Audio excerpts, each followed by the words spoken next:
Where I come from, a black cat arriving at your house brings prosperity with it." Tom smiled back at me, and his soft Scottish burr seemed just a little more pronounced. He'd been in Maine for more than 50 years, but he'd never completely lost his accent.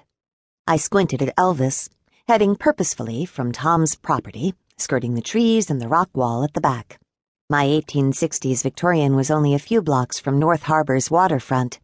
The neighborhood, with its big trees and old houses, had felt like home from the first time I'd turned onto the street. The house had been turned into 3 apartments about 30 years ago, and it had been let go over time, but my dad had agreed with my assessment that it had good bones, and after a lot of work it had turned into the home I'd hoped it would be. Beside me, Rose Jackson nudged me with her elbow. "I don't think that's prosperity that Elvis has in his mouth," she said. "It looks more like a field mouse or a vole to me." Rose was one of my grandmother's friends. Barely 5 feet tall, with short white hair and kind gray eyes. She also lived in one of the apartments in the house and worked for me at my repurpose shop. Second chance. In theory, living so close together shouldn't have worked, but it did. We gave each other lots of space. In truth, Rose had way more of a social life than I did. And she was even having some success in teaching me how to cook, something no one else had been able to do. Tom took a step forward and craned his neck to get a better look at the cat. He was a small, round man, no taller than 5'8" or so, with thick iron gray hair and small black frame glasses. "I think you're right," he said.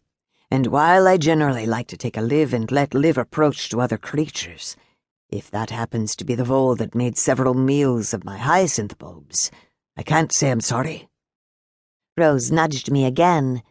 "Stop scratching," she said softly, a warning edge in her voice. She'd seen me trying to wedge a finger under the splint on my left arm. I'd dropped a cardboard box full of old elementary school readers on that arm, injuring a tendon in the palm of my hand a couple of weeks earlier. I had to wear the plastic and neoprene splint for another 2 weeks, and it was driving me crazy. It itched. A lot. Rose had already caught me trying to jam my toothbrush underneath the splint to get some relief. She'd confiscated the toothbrush, and I'd gotten a stern speech about mouth germs, skin infections, and the 4 stitches at the base of my thumb. Then she'd given me a bowl of warm rhubarb crisp as a distraction from the itching. I made a face at her now, and she made one right back at me before gently squeezing my arm.